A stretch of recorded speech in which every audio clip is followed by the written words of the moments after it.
Syed Ruhullah মুসাবি Khomeini, যিনি পশ্চিমা বিশ্বে আয়াতুল্লাহ খোমেনি হিসাবে পরিচিত। তিনি ছিলেন একজন ইরানি রাজনীতিবিদ, বিপ্লবী ও শিয়া মুসলিম ধর্মগুরু।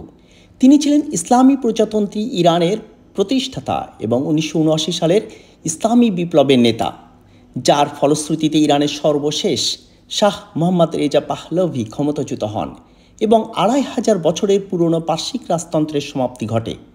বিপ্লবের পর খোমেনি ইসলামী প্রজাতন্ত্রের সংবিধান মোতাবেক জাতির সর্বোচ্চ ধর্মীয় ও রাজনৈতিক কর্তৃত্ব বহনকারী সর্বোচ্চ নেতার পদে অধিষ্ঠিত হন এবং আমৃত্যু এই দায়িত্ব পালন করেন। 1989 সালের 3রা জুন তিনি মৃত্যুবরণ করেন। তার মৃত্যুর পর 4ঠা জুন আয়াতুল্লাহ আলী খামেনেয়ি তার স্থলাভিষিক্ত হয়েছেন, যার পুরা নাম সৈয়দ আলী হোসেইনি খামেনেয়ি। তিনি বর্তমান ইরানের দ্বিতীয় ও সর্বোচ্চ ধর্মীয় নেতা।